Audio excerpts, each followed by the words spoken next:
Hey everyone, Eric Watson here, freelance writer, player of games, writer of words, recorder of videos, and tabletop role-playing aficionado. With this video, I'm going to watch the big D&D video that came out this week titled What's New in the 2024 Player's Handbook. I have not watched this video yet, so you are going to get my live, unfiltered reactions. Not that I really edit or filter my comments or reactions anyway in any of my videos. This video will probably be edited, by the way. This is an hour-long video, so unless we're interested in all my little minute details or me just watching the video for a good chunk of it, I will probably edit this video down a little bit. But and before we get started, I do want to explain that I really have not been paying too much close attention to all the big 2024 player handbook news. I guess we're no longer calling it 1D&D. I don't think we're calling it 5.5 yet.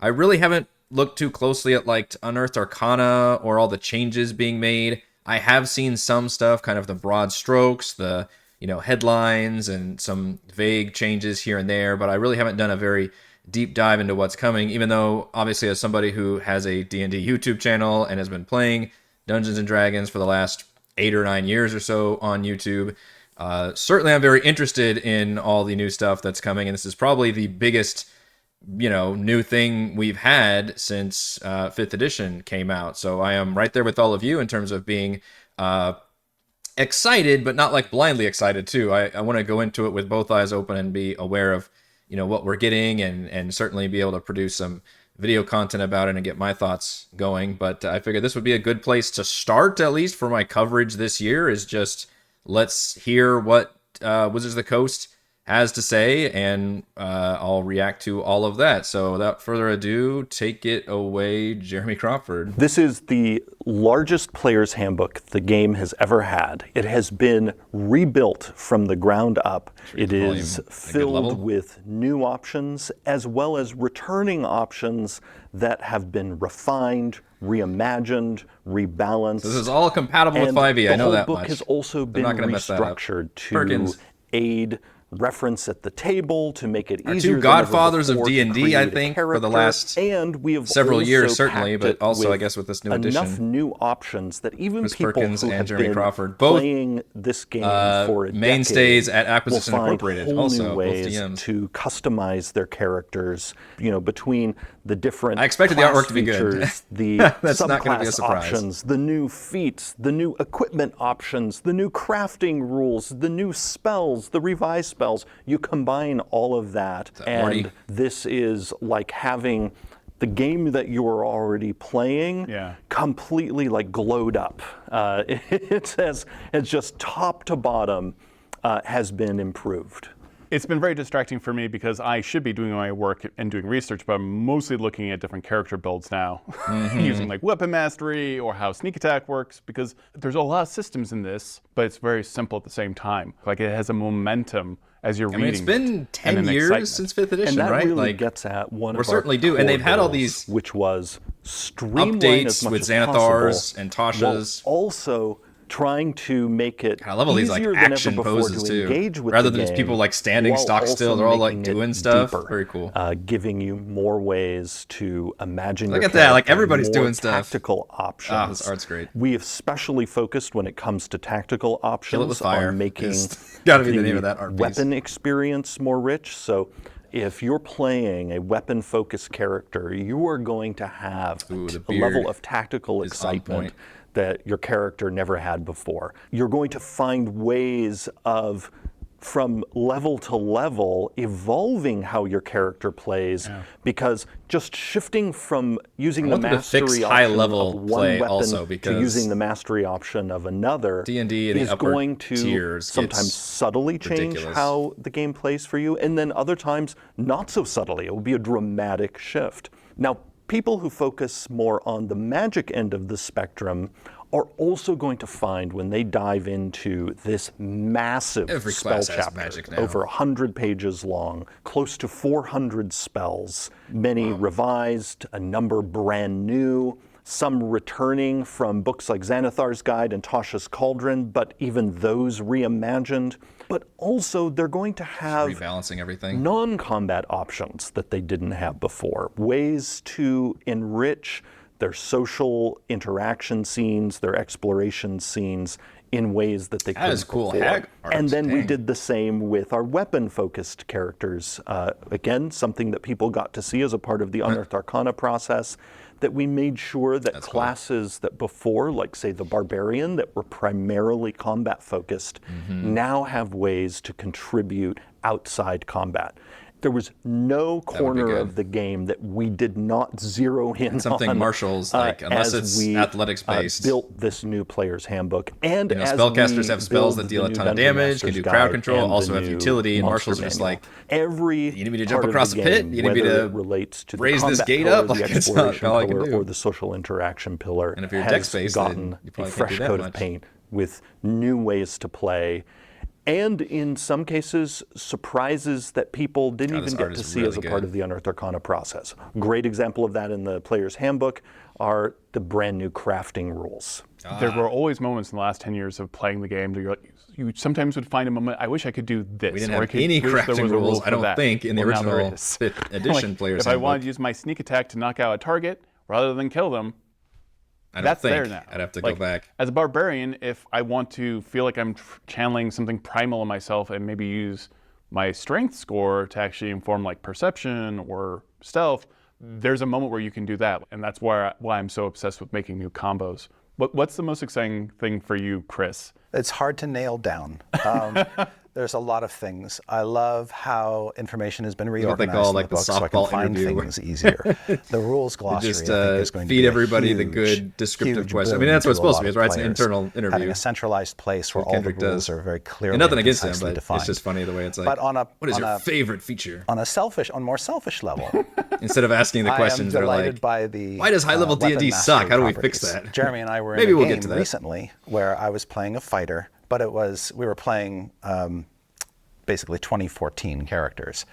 And having play tested call it the 2014. weapon mastery stuff for the better part 2014 of a versus year 2024. now, it was a bit Can we of a not shock call it to go back to a 5.5? fighter that I mean, didn't that have worked for that. 3.5, I right? think a lot of players who like hitting things with weapons are going to be as delighted as I have been. I feel playing a fighter without it now rather naked. And exposed. But it is like a remarkable feeling. Like you have, it not only drives, like I'm swinging a sword, but I'm also doing this. Like maybe I'm using this weapon, maybe I'm knocking you back. Maybe I missed and I'm still grazing you and doing damage. And you're making now choices that make those weapons important. Like if you're using a scimitar, a dagger, if you're using a heavy crossbow. I like the way there's the an weapons advantage are to it. It has a organized tactic to it. visually. That looks awesome. Like I can't imagine martial classes without this now. Yeah, I think one of the amazing things about this opportunity to revise the books is we can do more wish fulfillment. Mm-hmm. Yeah. Because we're building on a system that is sound and tried and true and that people love. Yeah. We can now take 10 years of feedback of, oh, I wish the game did this, or I wish this class did that, and deliver on those wishes. It also means that with the I wish core druids rules only in the shape-shifted, book, no spells.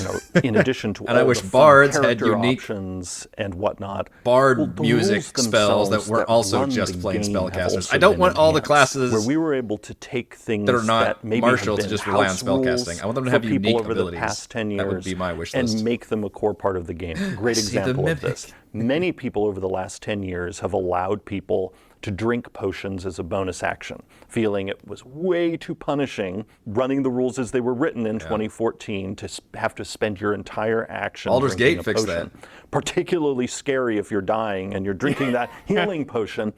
And so people are going to find that now healing potions take a bonus action to drink. And there are shifts Shout out to like anybody that that. still force Cheering people to spend a happening whole right action. now while this video is playing. Yeah, and there are shifts like that everywhere you look in the rules, that it will feel like Baldur's the Gate game did, you've been playing, but you could do a bonus everywhere action if you look, didn't move. enhanced.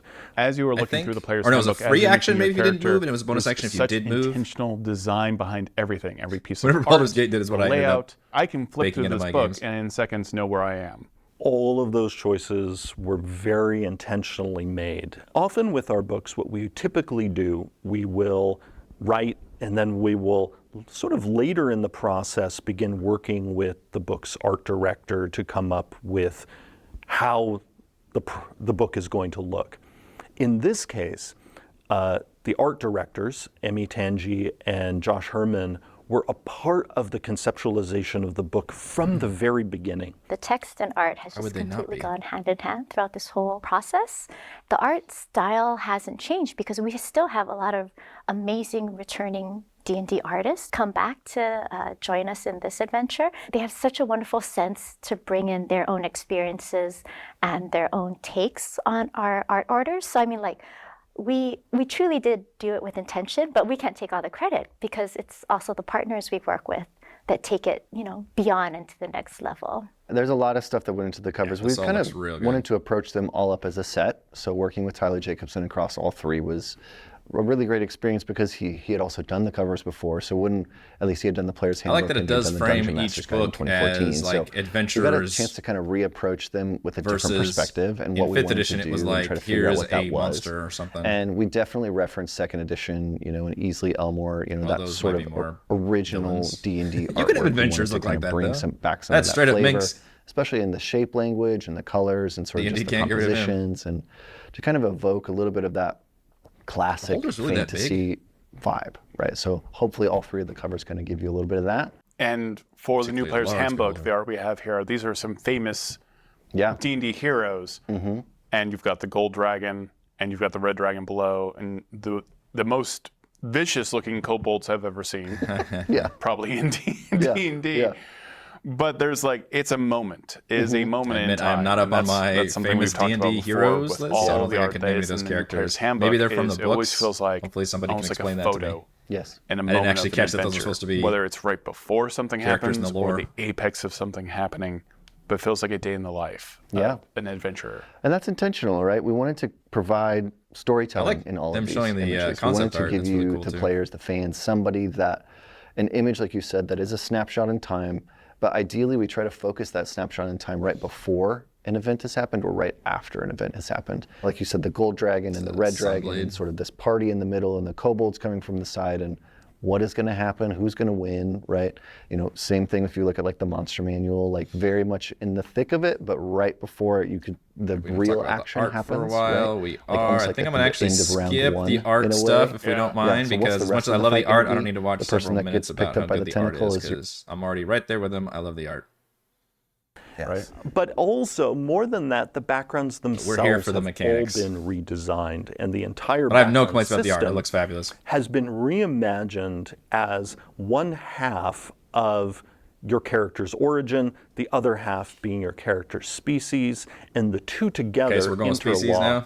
I remember we to couldn't decide give for a while. you a view of who your character was before they became an adventurer. And but it's very intentional because you get a feat based off your background. I do like that. And skills on top of that.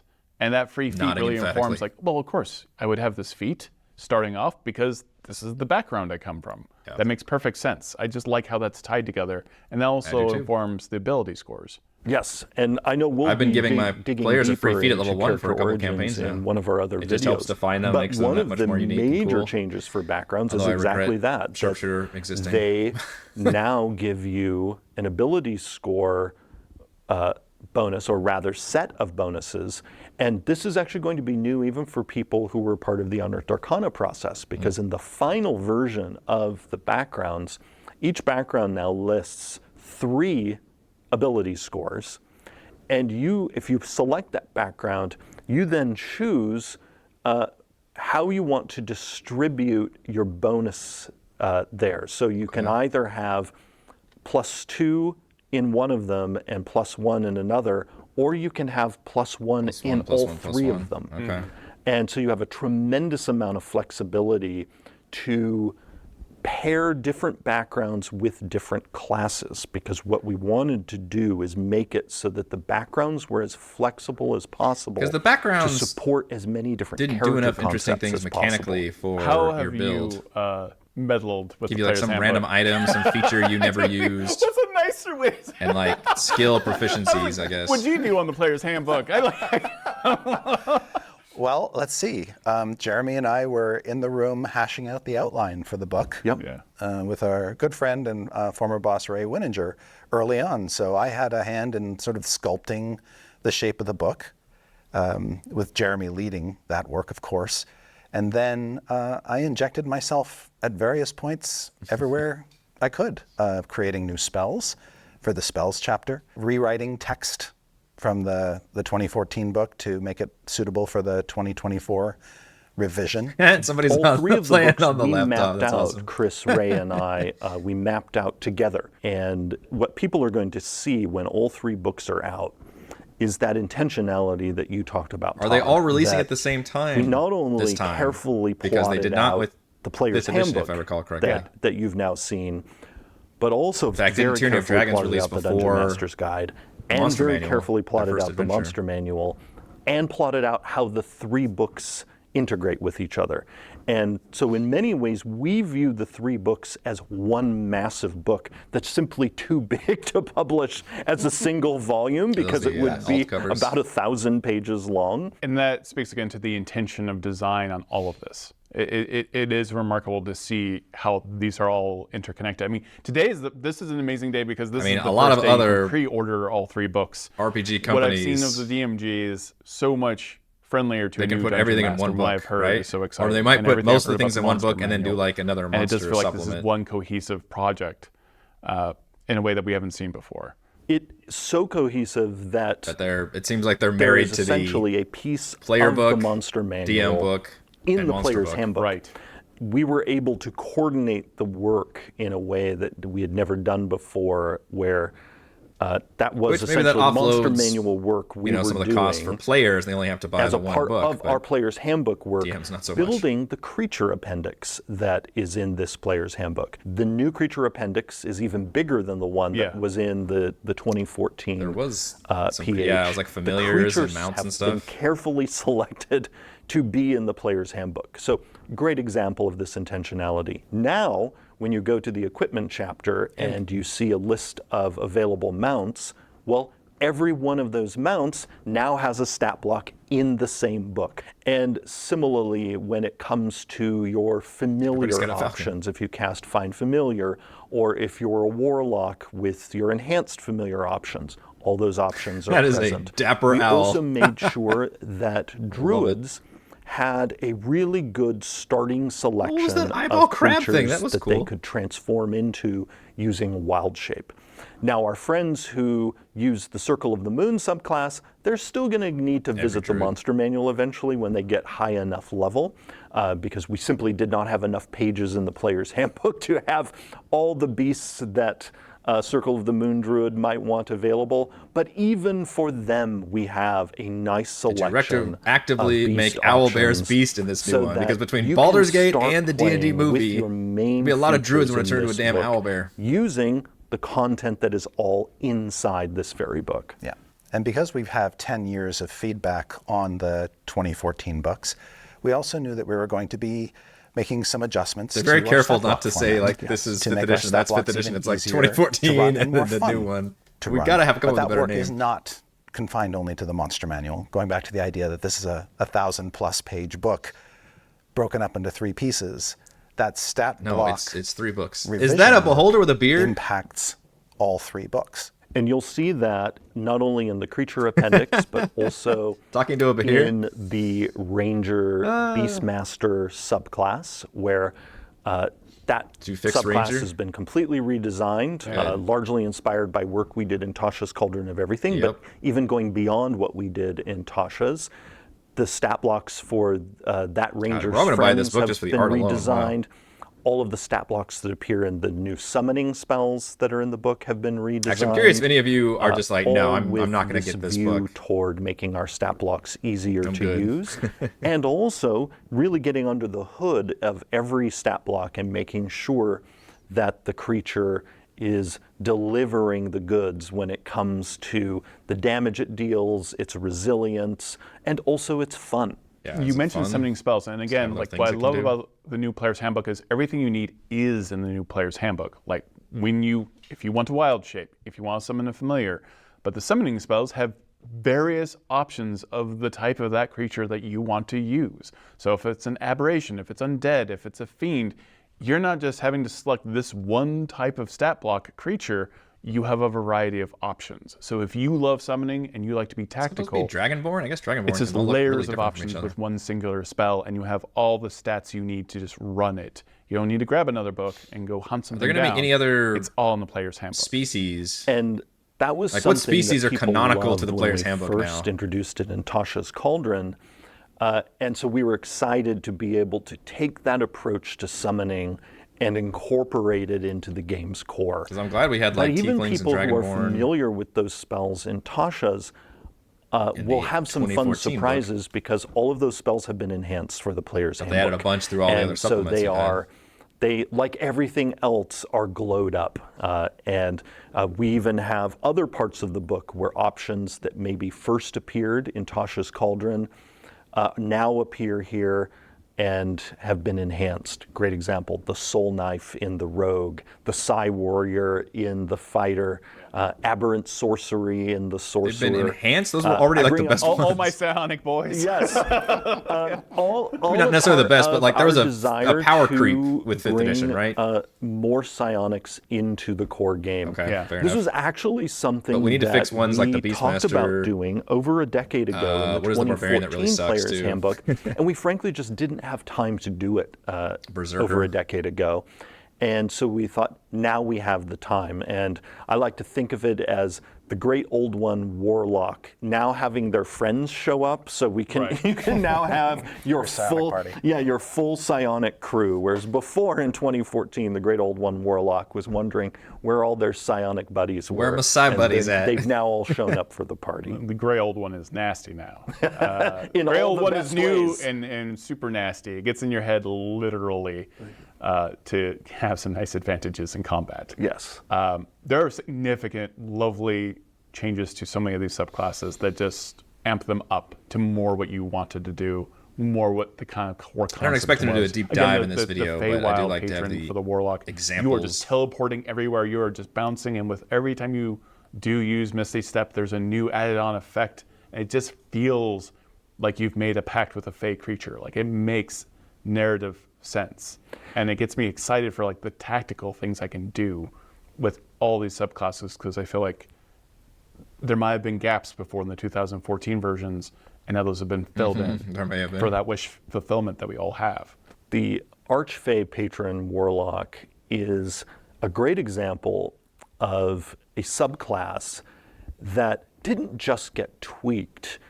It's basically a new subclass. Yeah, absolutely. And this book has 3 brand new subclasses that have never appeared in a D&D book before. We have the Circle of the Sea in the Druid, we have the College of Dance in the Bard, and the Path of the World Tree in the Barbarian. But again, just as the Archfey Patron Path of the World Tree Barbarian has been sounds like so some Viking redesigned shit. that it's essentially a new subclass, there are other subclasses like that as well.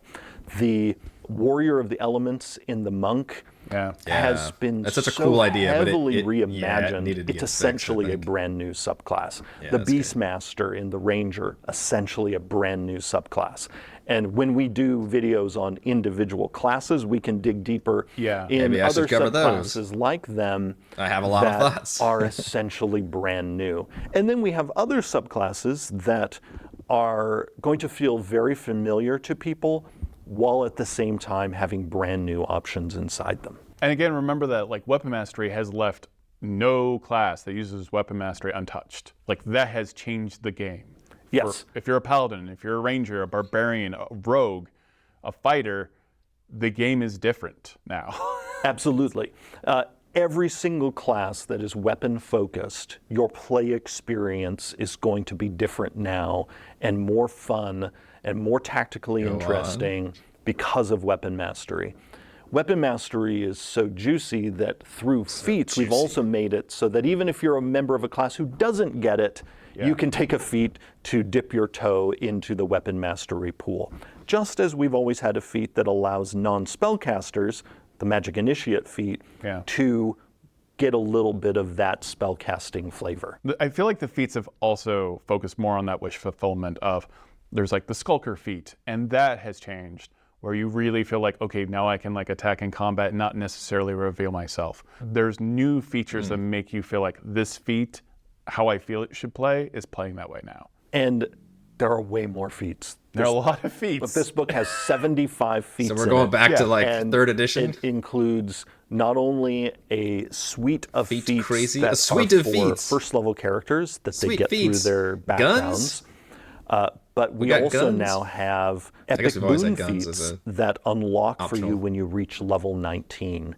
And then between those epic feats and your what are called origin Rock is a feats headache. that you get at first level, you have many of the feats that were available to you before in the 2014 Player's Handbook, along with a number of new feats, some of which have migrated into the Player's Handbook from Tasha's Cauldron, and then have been enhanced right, in a Tasha's had a bunch variety of of ways. racial We feats. also have some things in the game that previously existed inside class features. So a great example of this are the fighting styles. Right. That shared tech has now migrated Shared out tech. of the classes into the feat system. Okay. And in addition to that, We are going now back to, like, in third that edition. category, for example, in the fighting style category, there are also now more options than there were in 2014. All of this was done in consultation with the community through the Unearthed Arcana articles.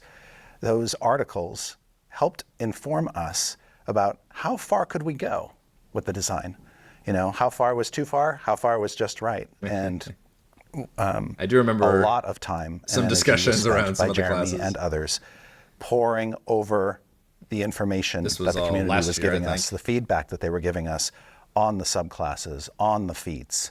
I think that there were times when we even, I think, pushed even farther than the fans really wanted to go, but they helped rein us in a little bit.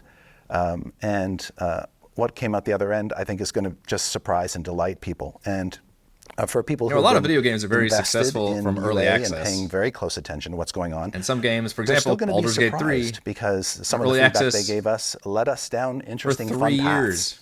And but they're also going to see, oh, Hades was early these access for at guys least a actually, year. Like Yeah. big, you know, they successful took games. the feedback that I gave them and they made it better. And they this make is everything gonna very be- this is gonna transparent. So, And that's amp kind up of my what we're talking game. about here. It's like, And hey, those shifts that we made based on you're never going to make everybody the happy. valuable feedback that the community Don't do that. provided You're just not going to do it. are really going to But- result in that surprise you're talking about, Chris. Yeah, more Like, transparency. for example, in the Unearthed Arcana process, we tried several different approaches to inspiration and how that rule works. Well, the version that's in the Player's Handbook never appeared in any of the Unearthed Arcana articles, but it was inspired by feedback that we received because and it is now called heroic inspiration. Rather than dealing with advantage, which is what inspiration did in 2014, we realized this rule needs to play better with the rest of the game.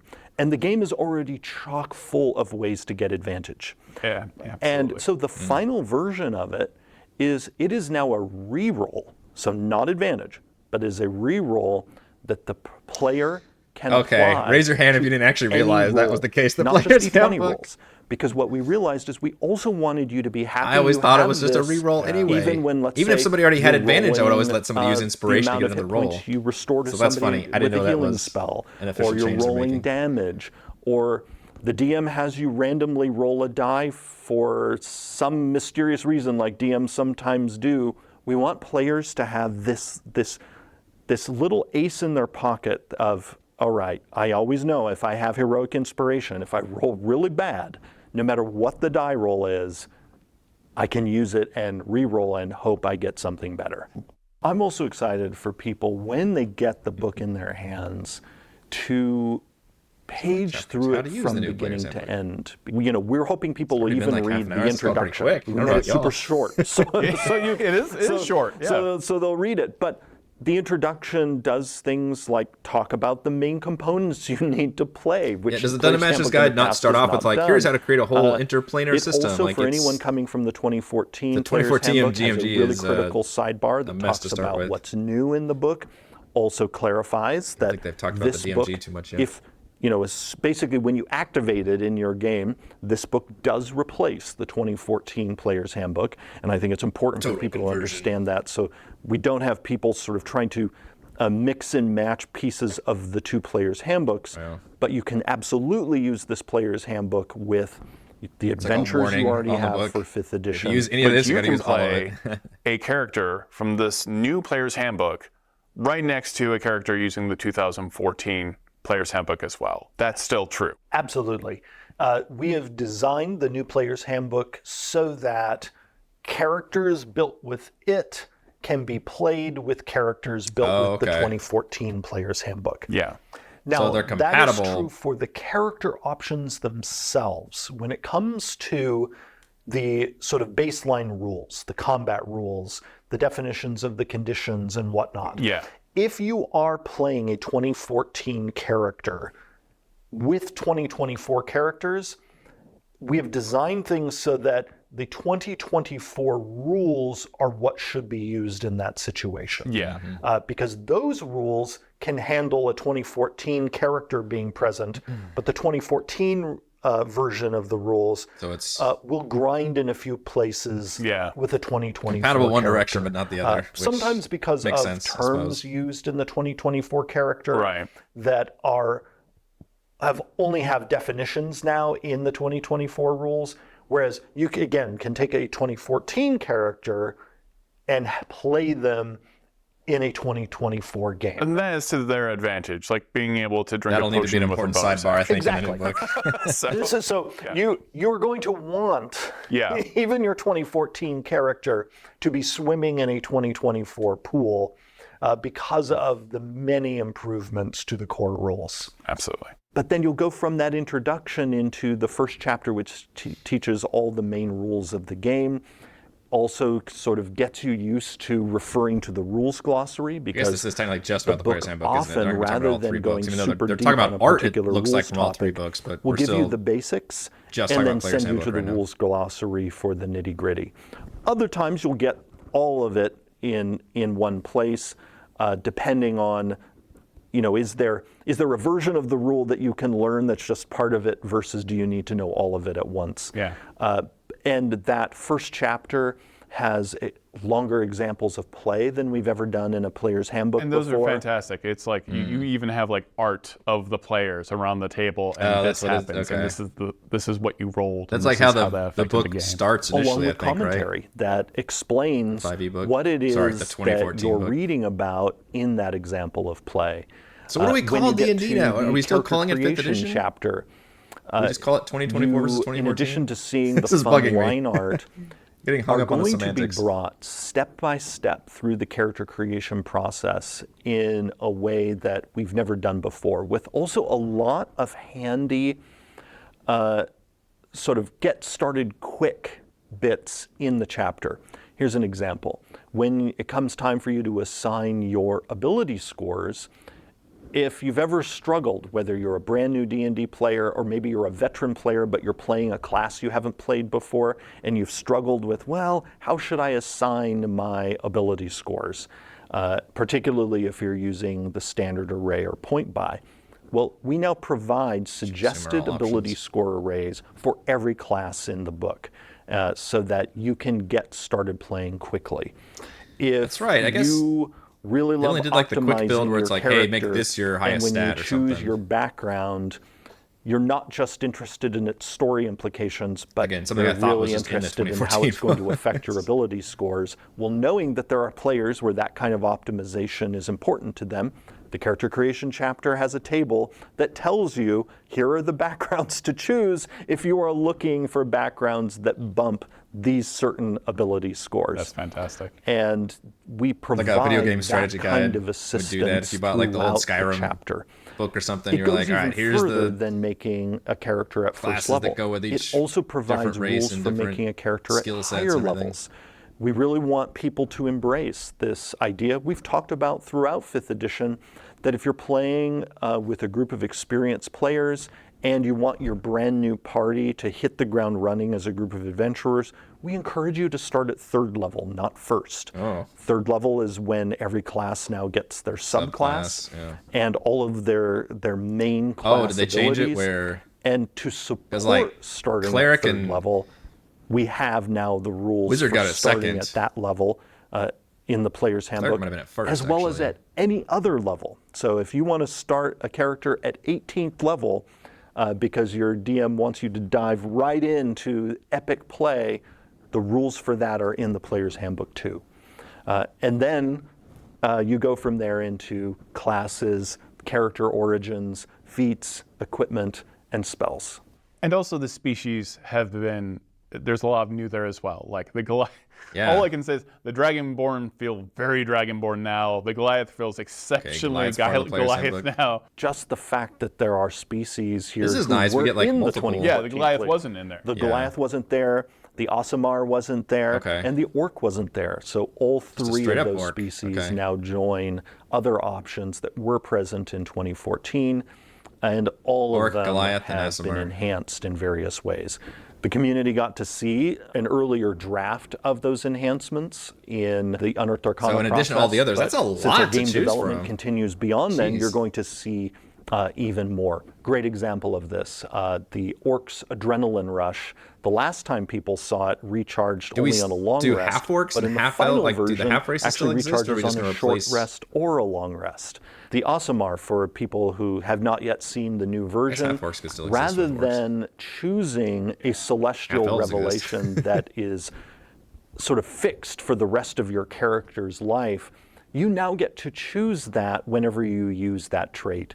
And so again, there are fun new options everywhere in the book, species included. Now, not only is the new Player's Handbook available for pre-order right now on D&D Beyond, you can find that link in the video description, but also the new core rulebooks, both digital and physical, are available for pre-order as a bundle that includes the new Dungeon Master's Guide, the new Monster Manual, and the new Player's Handbook. Can you tell me a little bit more about what's new in the Dungeon Master's Guide? First and foremost, we're going to get DMG, all right. The Dungeon Master's Guide is bigger. We got Perkins, Like all of the revised 5th edition books, we have added pages to the book. Huge helmet, things that were not in the 2014 book that are in this book include 5 short sample adventures.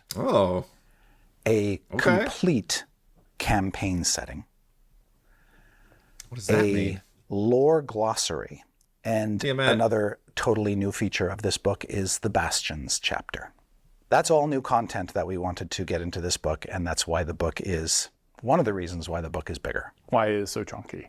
It's a chunky. I need to know more about all these things. Exactly.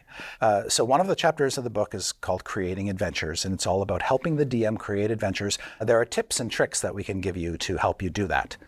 But all the advice aside, nothing compares to being able to see the advice being implemented. So after giving you a bunch of advice on how you can create your own adventure content for your home groups, we present 5 short adventures in a format that we think DMs will want to emulate. Instead of just having all the tables for their own prep, accompanied by the maps that are in one of the appendices of the book. These adventures are I just love how dynamic all this art is. Like shit is going on in like every picture. You can create your own adventure content in a way that will be very easy for you to run at the table. The fuck is that cat chasing? The campaign setting. Yes. When you are ready to build a campaign, this chapter does, I think, a very good job, a much better job of showing you what a campaign looks like by giving you an example of one, which no previous Dungeon Master's Guide has ever tried to do. And we thought the best campaign setting for this book is the Greyhawk setting. What we do is we give you a poster map in the book that has the world of Greyhawk wilderness on one side, after and the all city the of Forgotten Greyhawk Realms on the other. Obsession we had. Because we use the city of Greyhawk as a sample of what a campaign hub can be. A campaign hub is sort of where the campaign starts. It's kind of its center, its core. I'm genuinely surprised. surprised. Then we go out beyond that. We go into the regions around the city, and we describe what are some of the nearby areas of interest. Because in a campaign, as soon as you strike out from the hub, that's such a bold you and need welcome places to approach go, if they didn't dungeons just in the marry themselves hills, to the Forgotten Realms all or over again. threats in the forest, that kind of thing. We flesh that out, and then we go even broader and show you the rest of the land known as Eastern Auric, or the Flaneus, this vast region around the city of Greyhawk. We flesh out all of those domains to the extent that we believe I love the DMs Greyhawk part in Technave of Ruin. need to get sort of a lay of the land, but at the same time saying, hey, DM, now that we've given you this, make it your own. Yeah. Put your dungeon here if you want to. Add a town here if you want to. That kind of thing. It's very much built on the idea of we're giving you a sandbox. Yeah. We're throwing some toys in, and we're saying, go play. Yeah. Greyhawk is yours now. It is, yes. That's a great way to say it. Greyhawk is yours. The next element I want to talk about is the lore glossary. The lore glossary is an alphabetical listing of some of the most famous places, figures, and materials that are so iconic to D&D that we want them to be shared knowledge among all D&D players of all ages. What is mithril in D&D? What is adamantine in D&D? That kind of perfect. thing. The lore glossary captures a lot of that lore that many of us old-timers have embedded in our heads, but a lot of D&D players don't. Yeah. And so this is just an easy, quick reference guide for people who are looking for information about this mysterious thing they just stumbled upon. So the fourth wholly new thing in the Dungeon Master's Guide that I haven't talked about yet is the Bastions chapter. I am very, very excited for this. I don't even So know what that Bastions is, while the word is new to our lexicon in D&D, it's built on a very old concept, because even going all the way back to the earliest editions of D&D, there were rules for building strongholds. Often you didn't get access to them, though, until you were much higher level. We have designed the Bastion system in the Dungeon Master's Guide so that characters can start building their bastions at level 5. Okay. Wow. These continue to grow over the life of your adventuring career, but the magnificent thing about them is you basically run them as kind of like a separate little activity. Are they gonna have it that does not stop you from being an adventurer. Though, because I feel Your like a lot adventurer of can go around saving the multiverse. Run off to the Nine Hells or run off to a lot the of Feywild. campaigns I've done lately. Once your bastion is up and running, it is kind of a I've never had the opportunity for players to keep going back to like a central and hub. They're just it's always the moving players forward. who run the bastions. So every player is in charge of their own bastion and their own bastion's maintenance. And there are these this mechanism called the Bastion turn, which activates whenever the DM basically says, okay, your bastion now take a Bastion turn. A Bastion turn. You don't even have to be home for your bastion, for something to be happening in your bastion. But also, a bastion is like a mini game, a mini campaign that the player is controlling. The players are essentially DMing their own microcosms within the larger campaign, giving identities to their hirelings in the bastions, triggering events that happen in the bastions, and seeing the results and consequences of those events. I mean, it's really interesting. That's a very DM side of things. Actually gamify the player so I love the idea that the bastions are in the Dungeon Master's Guide, because in effect it's allowing the players to get a taste of what DMing is like. Yeah, it's very sneaky. Yes, and it's a wonderful out-of-game activity. Yeah. Oh, it's a great mini game. Yeah. When you're if the session has to be canceled or whatever, and you can't play tonight or whatever, that's okay. Your DM can just say, "Everybody, take a Bastion turn." Yeah. Send the message. And then off the players go, and they just let the DMs know what their bastions did on that particular turn. It's a fabulous sort of game within a game. And then we have just a massive treasury. I mean, treasure section. Yes. So as in 2014, the biggest chapter in the Dungeon Master's Guide is the treasure chapter. Loot. The reason I keep going back to it. Every magic item is you've got a little hairy eyeball. We took a look at it. We made some refinements to it. We stuffed even more magic items into the chapter. to address certain holes or gaps that we'd identified. For instance, there in the 2014 DMG, there weren't a lot of common magic items. And so we Xanathars had imported to add a bunch. We also saw opportunity to squeeze in some, shall we say, nostalgic delights. In celebration of 50th anniversary, including things like magic items used by the kids in the D&D cartoon. Perfect. Yeah. We've also taken another crack at the crafting magic items rules. How do you, a player, how do you, a character, destroy the economy while still making it interesting and fun for the players? With your DM's consent, of course. Which is tricky. And is the crafting system also in the player's handbook, or is it only the DMG? That is a great question. So the answer is yes. There is crafting magic items in the player's handbook, but it's limited to some very simple potions and scrolls. Okay.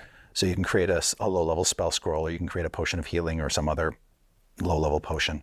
The rules in the Dungeon Master's Guide are broader and encompass more variety. Perfect. We have a whole chapter on the cosmology of D&D, which talks about the worlds of D&D and the planes of existence that are out there waiting to be explored.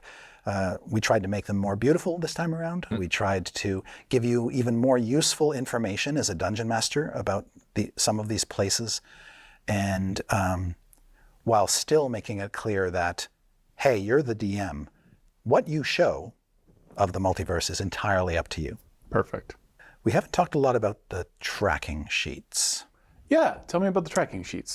So you forgot to ask me this question. One of the fun new features that's sprinkled through the 2024 Dungeon Master's Guide, like candy, are these delightfully charming tracking sheets that not only do we put in the books as kind of like a show and tell to show you what we mean, but also we're going to make them downloadable off of our website so that you can just print them out and put them in whatever you use for your campaign journal.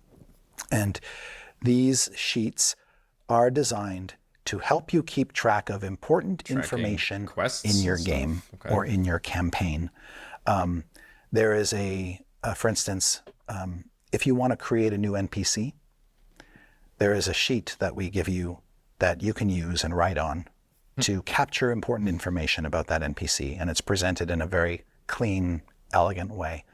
There is a sheet that you can use to build settlements like towns and villages.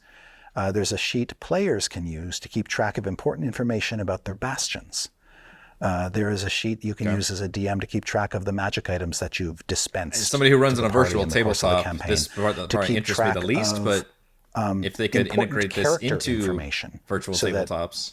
You have some information about the characters in the party readily accessible to you as a DM behind your screen. Digital versions. And then I think most importantly, or the sheet that I find most useful, is the session planner sheet, where you know you've got a game session next week. You can write down the key beats of what you think is going to happen, key characters, make notes and other things. These sheets are beautiful. I think they're compelling. I think a lot of DMs will want to use them or want to create versions of them. You're not going to show us the sheet though, are you? And they have charming little illustrations of monsters on them, which I think are absolutely delightful. Now, I haven't talked about the first 3 chapters of the book, Todd. That's my fault. I am a terrible interviewer. Well, tell me about the first few chapters of the book. Chapters 1, 2, and 3 are super important. Okay. And we put them at the front of the book because they're super important. That's a good structure. Chapter 1 is called The Basics. It is a short chapter, primarily aimed at DM curious folks who haven't DM'd or haven't DM'd much and are curious to really kind of dive in and sink their teeth into the DM role. And then when we quickly segue out of there into chapter 2, which is called Running the Game. And it is literally that. It includes we're not going to start with like the cosmology and the world building just yet. There are similar things in the player's handbook, but this one is more aimed at the dungeon master. When we get to chapter 3 is a weirdo. There's a bunch of topics that have to be covered that are very situational. Traps, how poisons work, siege engines, information about NPC building, a bunch of these miscellaneous topics that the 2014 DMG covered, but they were sort of scattered everywhere throughout These the are book. the building blocks. Yes, that's a good way to look at it. Building blocks. We call chapter 3 the DM toolbox because it's just this cyclopedia of miscellaneous parts. Toys that can come up in play. And we organized it alphabetically by topic. So it is this alphabetically topical listing of different things. You need more information about curses and how curses work. There's a section on curses. You need more information about hazards like green slime, yellow mold, brown mold, fireball fungus.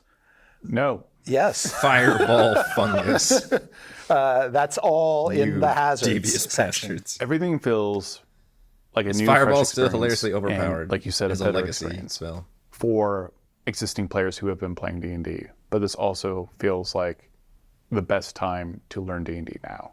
It is taking the wonderful bits of the 2014 Dungeon Master's Guide and resorting them and blending them in a way with new stuff that does, in fact, turn it into a new book.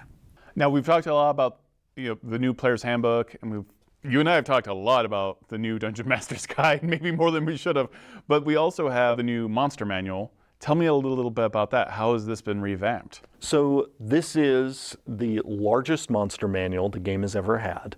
Over 500 monsters in it. And that includes not only many of the classic foes that people expect to face in D&D, but also many creatures that could serve as allies. We have rebuilt every monster that was in the 2014 Monster Manual, striving to make it as fun as it can be, make sure it's as scary as it should be for its challenge rating. But then we've also added a bunch of new monsters. There are over 75 new monsters in this book. And many of the new monsters fill in families of monsters that already existed. Great example. The game already, of course, had vampires in it and multiple types. Well, there are even more types now. You knew that would please you, Tom. Yes. More vampires, please. And the additional vampire types are there because when we have looked at each of the major families of monsters, we've wanted to make sure that there were opportunities for groups to encounter that family of monster without getting murdered right away? Maybe sooner than they could before. But also in some cases, we also wanted there to be higher CR versions of some of these families of monsters. So hey, shout out to Dragon X's Monster Manual Expanded CR books. Vampire, which sounds is a like that vampire was a good that is inspiration still for these, partly mortal this new in the Monster process Manual. of becoming a full vampire. But then on the other end, we have a new vampire that is more powerful than the sort of apex vampire that we had in the 2014 Monster Manual. Super apex vampire. We've also fleshed out many of the families of NPCs that existed in 2014. We wanted to make sure that those NPC groups remained relevant for more of a campaign, particularly because we know that DMs used the heck out of those NPC stat blocks that were in 2014. And so in addition to expanding out some of those NPC groups, whether it's bandits or priests or mages, we've also created new groups. So there's now a group of performers, there's now a group of pirates, and so on, because we want to make this book the indispensable tool for DMs as they're preparing adventures and campaigns, to go to this book for inspiration, to be inspired by the art, by the stat blocks, by the story time we got to text, Mordenkainen's. as they're creating their adventures. So it's interesting they're constantly comparing it to the 2014 book, but then also to have a whole bunch of stat blocks that are super can we easy compare it to like use at the table 5th edition right now, when initiative is rolled and the DM did add a lot of monsters. Unleash a whole bunch of surprises. Because there's been a little bit of extra added to them. And the art is also stunning. I've seen some of the art as it's been coming in, and that is stunning as well. And almost all the art in the book is new. That's perfect. Yes. That's it's beautiful. a lot of art. It's glorious. Yes. One of the key things that we paid attention to was making sure that if it's a pre-existing monster, it's challenge rating stayed the same. And that was a necessity for us because we want to make sure that the monsters are all compatible with our previous 5th edition adventures. So you just create variants. We knew, like the based on extensive playtesting and 10 years of experience, that not all the monsters were hitting their CR exactly right. So that gave us room to make some fun adjustments. Yeah. And so there will be many monsters, particularly at the higher CRs, that are going to be far more terrifying than they were before. And not necessarily just more hit points, hopefully. We also, in the monster manual, have created Apex versions of certain creature types that didn't have an Apex version before. Some of our creature types, dragons and giants being prime examples, along with our fiends, have long had really high CR, iconic examples of those creature types. We also, of course, have the Tarrasque as the apex monstrosity, but we have some other creature types that much more feral were missing a monster at that high level of difficulty. And so we have filled those gaps in the new monster manual. So that now means we have, in the construct category, we have a colossus that can just trample cities. In the ooze category, we have the blob of annihilation that can dissolve entire towns worth of people into it. I mean, a total horror. The blob of annihilation. We now have an arch hag in the Fey category that can strike true terror into high-level groups, cackling while doing it. Even the elemental category, it's interesting. I'm very curious to see the new balancing. That's one of the most classic monster categories. Powerful, but it too was actually missing a monster at the sort of Tarrasque tier, and it now has one in the form of the elemental juggernaut. Well, we're about at time, but we are going to have a series of these videos coming out I guess they weren't every single day during the weekdays. We are going to be going over different features in the player's handbook. We're going to be going over every subclass. We're in the thick of it now. Rules glossary, spells. I hope everyone doesn't get sick of me because we're going to talk about this every single day. I'm very excited that all 3 of these books are up for pre-order. Marketing's a fool. And that you can also pre-order the player's handbook separately. Thank you so much for taking the time. Thank you for letting me interview you for so many years and put up with my fanboyness. All these guys have been doing this for years and years. I'm so excited for these books. You've done an amazing job. And I hope you get a chance to actually enjoy any time. I know you're still working on the monster manual right now and the DMG. Yeah, we're still in the thick of it. But again, we were just playing D&D this past weekend, and in our hearts, we're D&D fans first, and to me it is a wonderful sign that what I kept thinking was, I as a fan cannot wait to have these books in my hands because I want to simply be playing. The new Player's Handbook is available for pre-order right. Yeah, it's good to have those 2 guys on there. Obviously, they're very passionate about it, and I dig just how they talk about everything. And I loved having their DMing the Ink group for so long. I'm excited. They didn't go into too many specifics, but they did go through a lot of general things about what's in the player's handbook. It was the Dungeon Master's Guide. Never heard of the Bastion system before. So yeah, that was my live reaction to the kind of initial big player's handbook, and really all 3 books they were doing as a dive in. If you enjoyed this kind of coverage, and obviously if you enjoy the reviews and stuff that I do, then please let me know. And I'm really welcome to the discussion on the Discord channel or here on YouTube, where we can talk about the new 2024 edition. I guess that's just what we're calling it right now. We're not calling it 5.5 or anything else. But clearly I'm very excited. I know a lot of folks out there are excited for what the next phase and step is for D&D. And it feels like we're getting kind of hopefully the best of everything, which is we're not breaking anything that needs... We're not fixing anything that's broken, because 5e obviously is really popular. We all enjoy playing it, but we can iterate on everything and just tweak things and rebalance and do all the things we've been needing to do, which they've been kind of doing piecemeal for years through stuff like Xanathar's and Tasha's and Mordenkainen's and all these supplemental books. It'll be nice to get like a definitive, update on all of that. But I look forward to giving more of my thoughts and coverage for the 2024 D&D stuff, basically throughout the rest of the year, next couple of months at least, for sure. So thank you for stopping in and watching me give my reactions to this video. And if you enjoy this kind of stuff, check out my Patreon at patreon.com/RogueWatson. Thank you.